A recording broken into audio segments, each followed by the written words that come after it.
Learn the most empowering hiring techniques. Land the most desirable talent.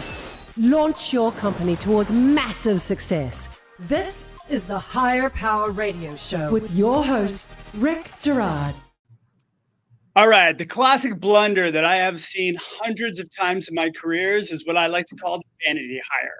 Pulling out all the stops to get someone from a name brand company who in your mind is the answer to all your prayers. But the reality is the person most often turns into be the cause of every future nightmare, not fitting in with the culture, the pace, or the expectations of the team. This happens because your little entrepreneurial venture is not truly what the person desires. I'm Rick Girard, and welcome to the Higher Power Radio Show. We help entrepreneurs and business leaders build, hire the strongest people. Do this by sharing insights from top performing and rebel entrepreneurs, disruptors, and industry experts like our guest today, Mr. Forrest Derr. Now, Forrest is the COO and integrator of Sexton Lawn and Landscape. Forrest began his journey in the working world as a small business owner managing a paper route in his neighborhood. I think Mark Cuban did the same thing, right? Probably, yeah.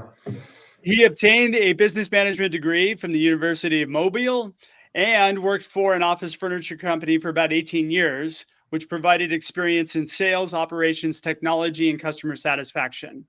He also honed his skills in inventory management, team scheduling, and technology integration.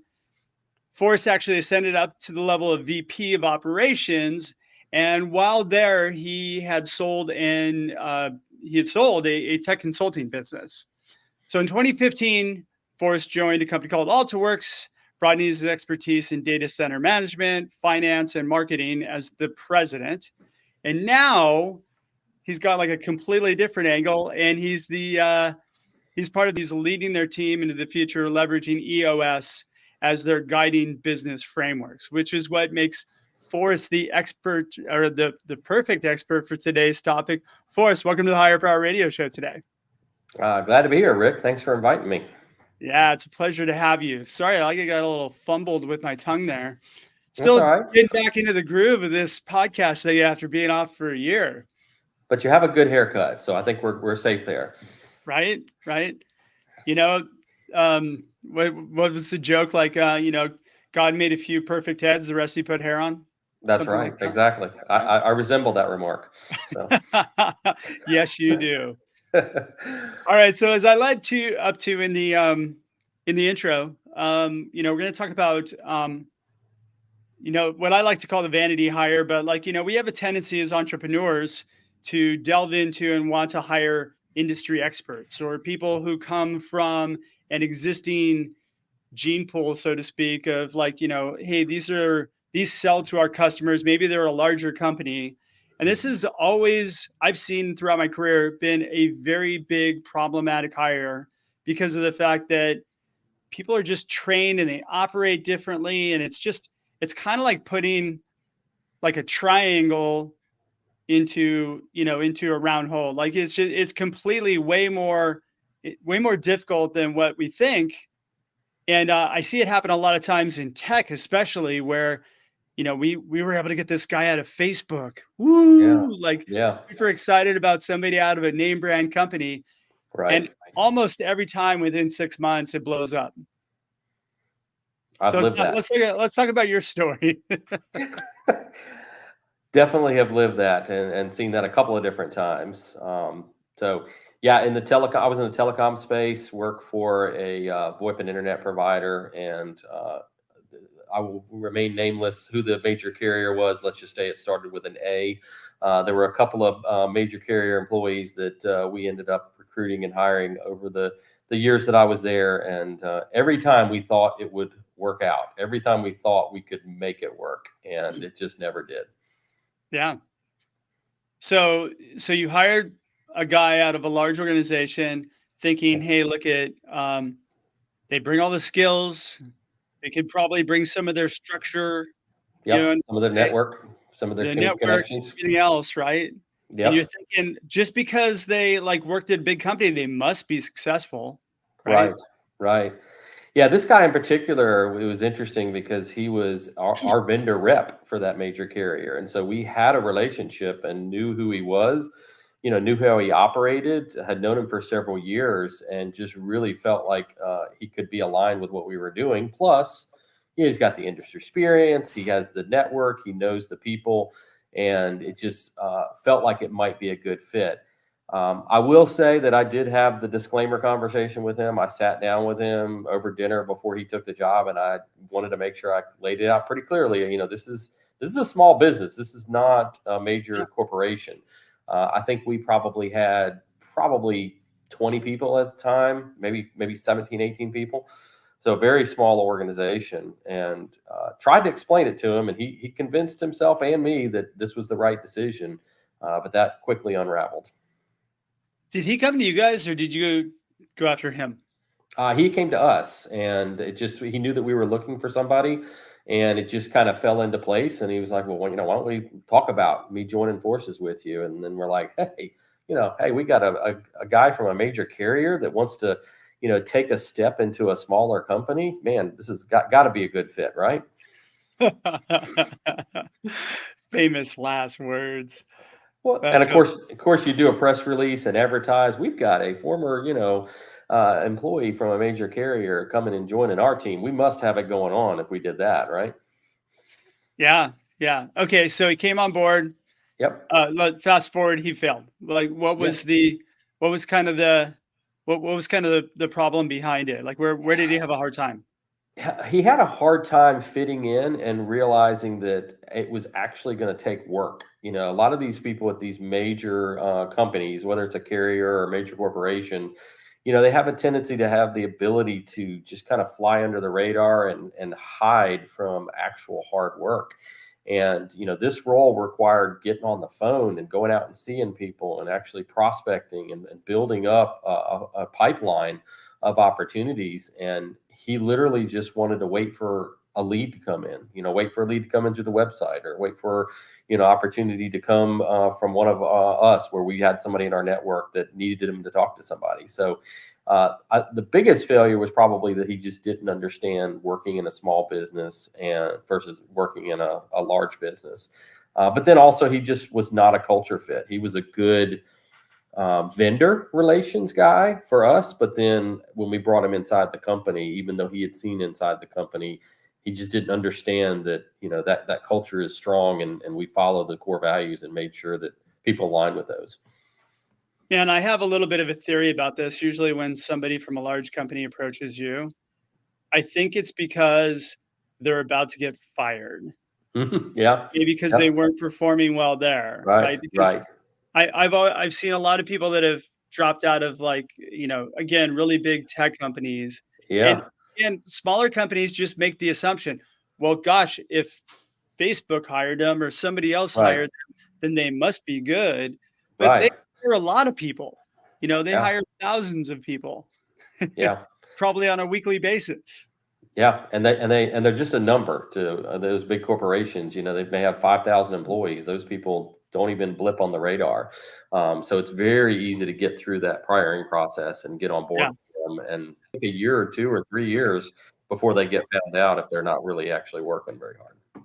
That's so very true. That's why I like to call these vanity hires, because I feel like, you get as an entrepreneur, and look, by the way, I've done it too, right? Where you get moved out of, oh gosh, man, if we could just get this person, it's going to make everything fantastic, right? They're going to make a huge difference. And I've talked to so many entrepreneurs on this show and outside in conversations where they all say the same story, right? Like, oh man, we had to come up with more money, and we had to jump through all these hoops to get this person.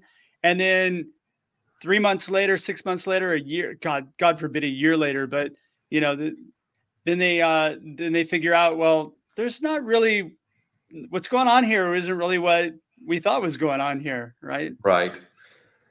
Well, and this guy, I guess this was pre-COVID.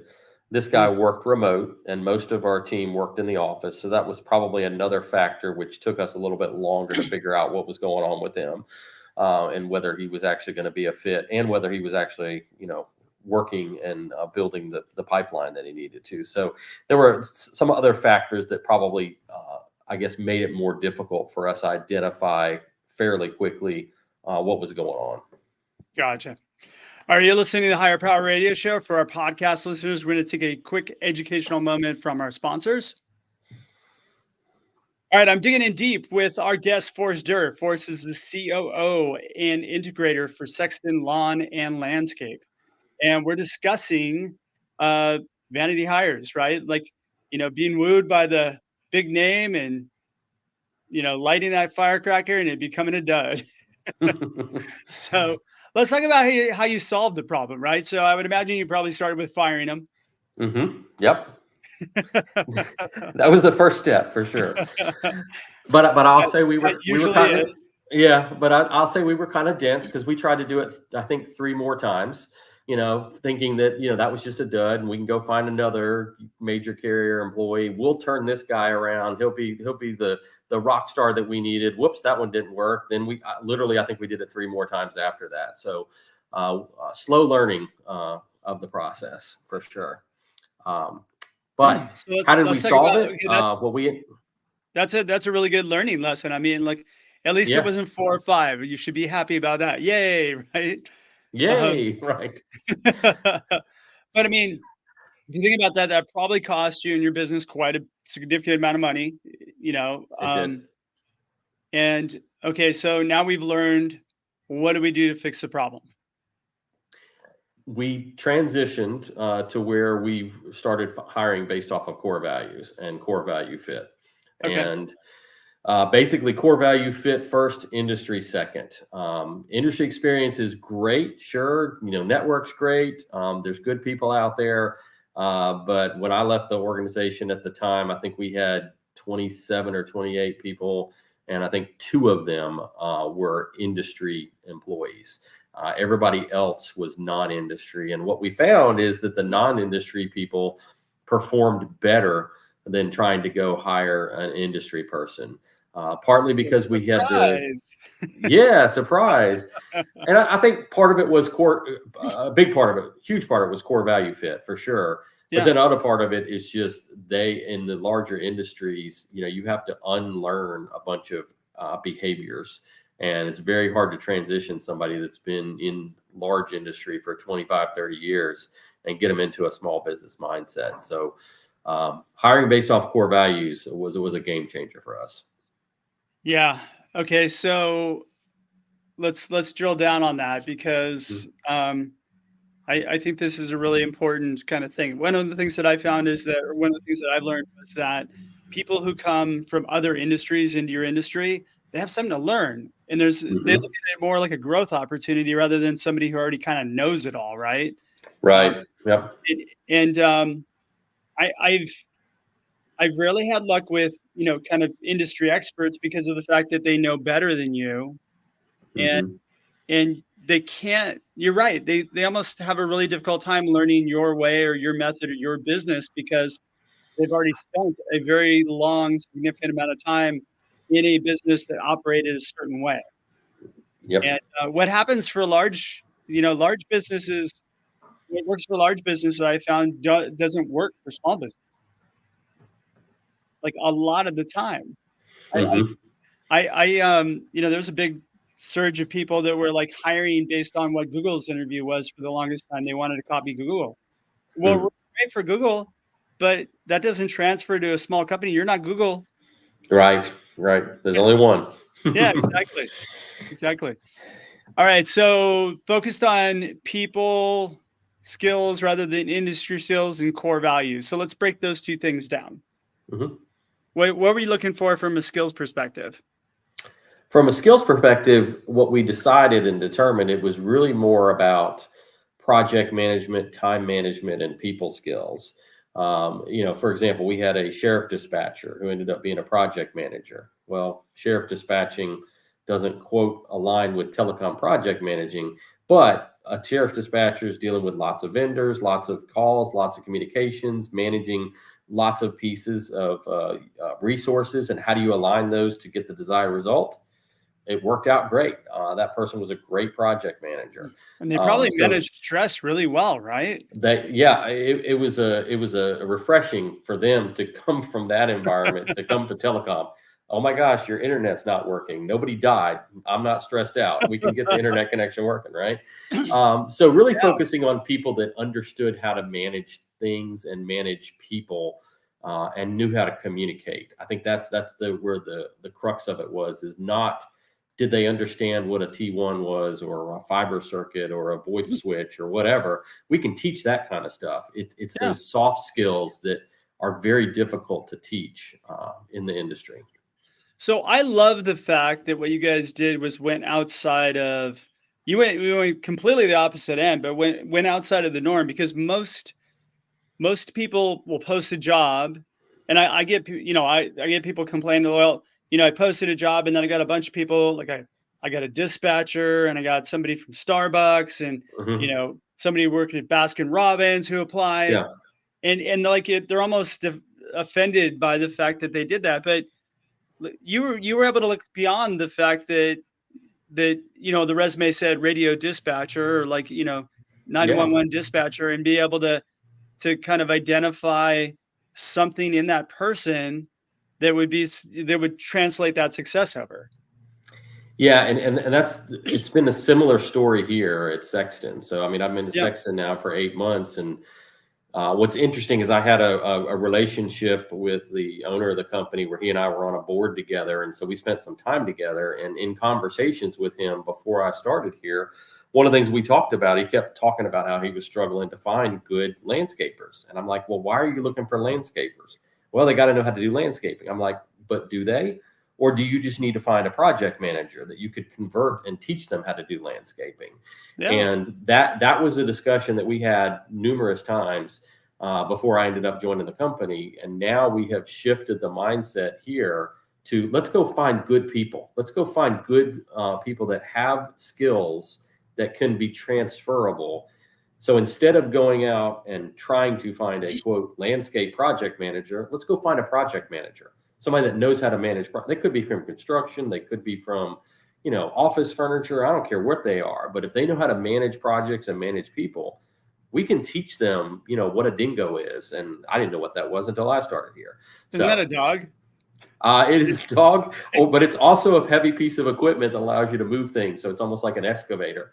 Did not know what it was until I started here 8 months ago. So I thought it was like the dingo ate my baby. That dingo ate my baby. That's right.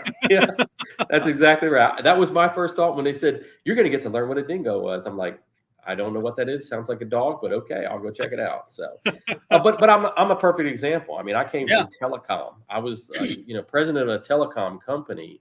And I still have people to this day go, what the heck are you doing? Why did you leave telecom? You were in telecom for 8 years or 8.5 years. I'm like, yeah, but I understand business and people and structure, and I understand EOS, and that's transferable.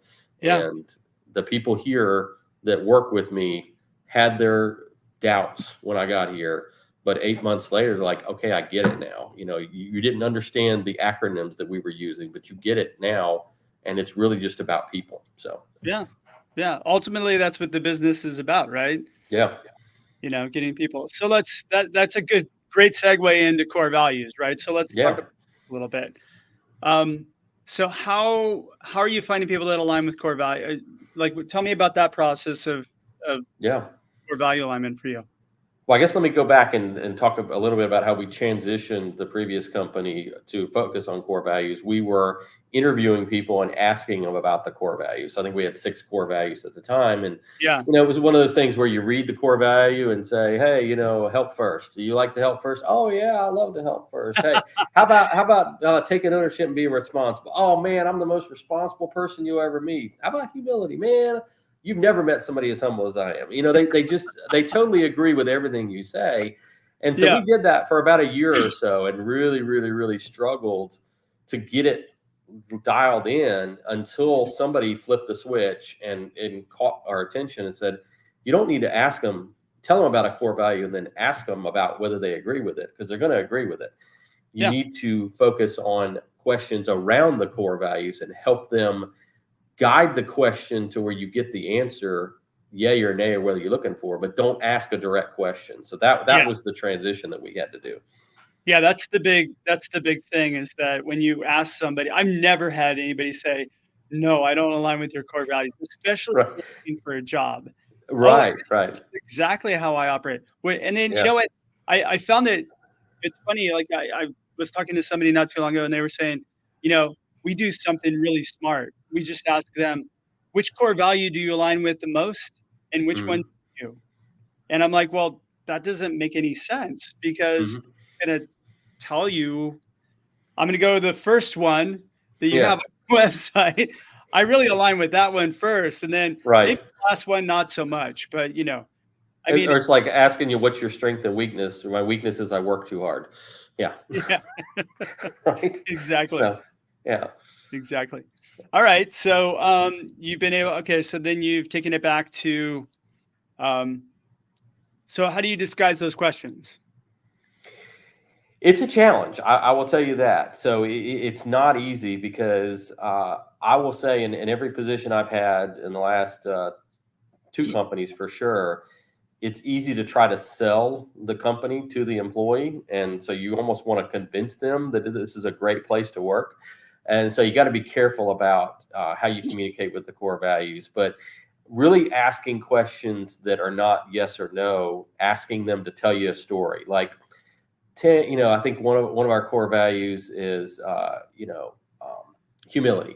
So tell me about a time where you had to deal with something that was difficult, where you wanted to take credit, but you really couldn't, rightfully take credit. So you had to, you know, take the back seat for whatever reason. And that may not be a good one, but that's the kind of example that you need to do. Don't use the word humility, but talk to them about and get them to tell you a story rather than asking yes or no. Do you agree with humility?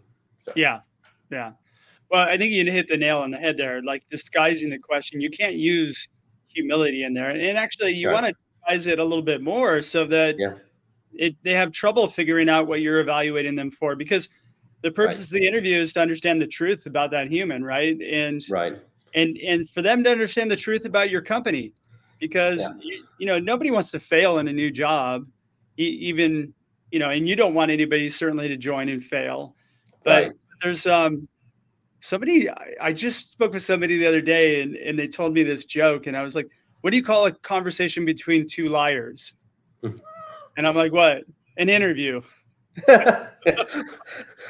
That's fair. That's fair for sure. Yeah. Right. Which yeah, I thought that was pretty funny. I think Alec Broadfoot told me that, so I'll give him credit for that. But Yeah.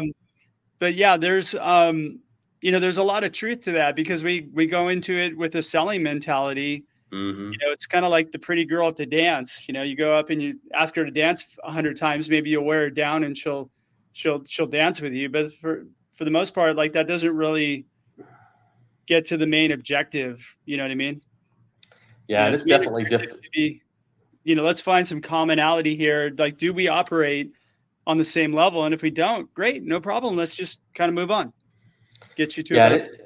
and it's definitely difficult if you're in a crunch where you've got to have people. I mean, that's I Yeah. think that's when I've seen the most challenges here and at the other organization is really when you are desperate for that manpower and you really need manpower and you try to squeeze somebody in and make excuses for core value fit, like, they're a little humble, not really humble.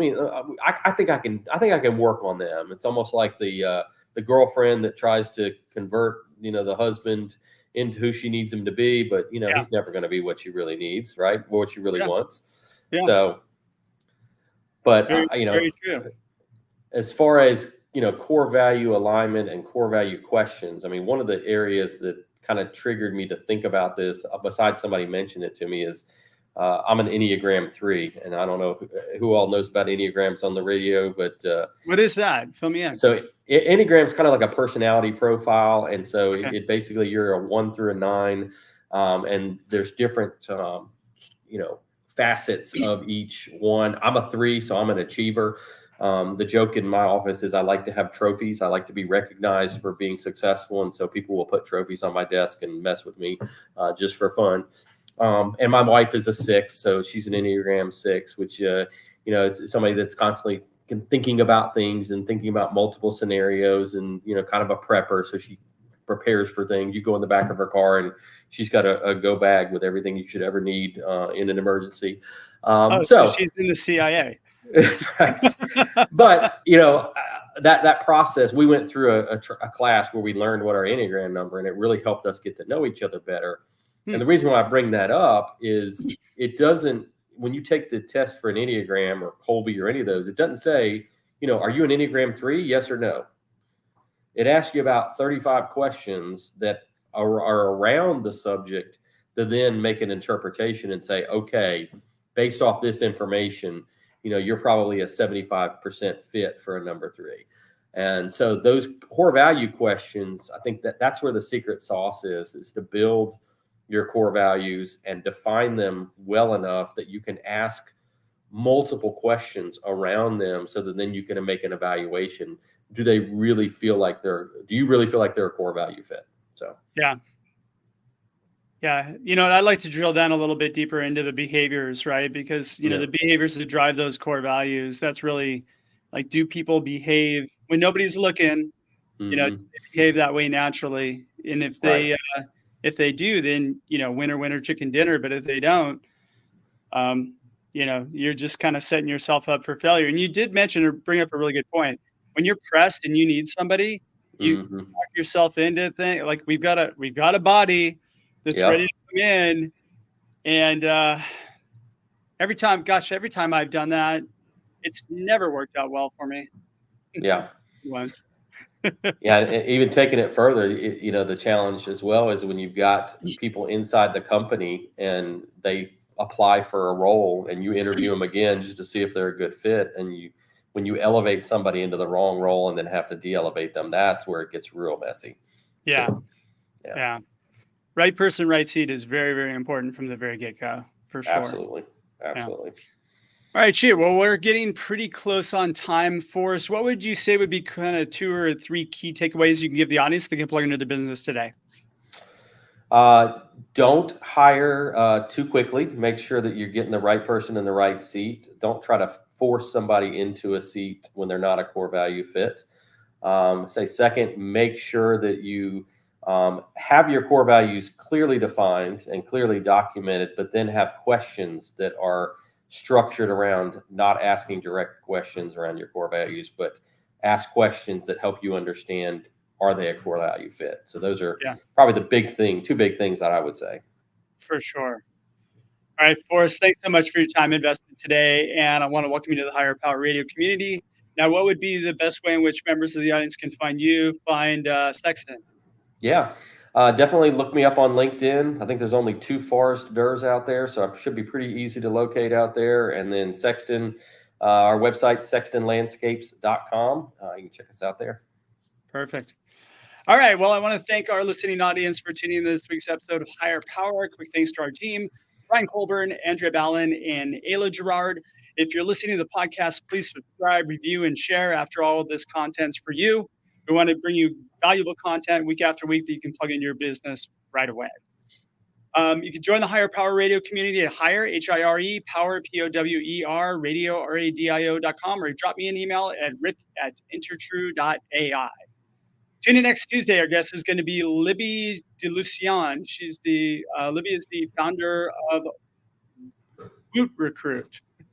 That's kind of a tongue twister. All right, I'm your host, Rick Girard, and you have been listening to the Higher Power Radio Show. Aloha. Thank you for listening to Higher Power Radio. Catch our LinkedIn Live show every Tuesday at noon, or download the podcast on iHeartRadio, iTunes, YouTube, or your favorite podcast platform. We appreciate you joining us on Higher Power Radio with your guide to hiring success, Rick Girard.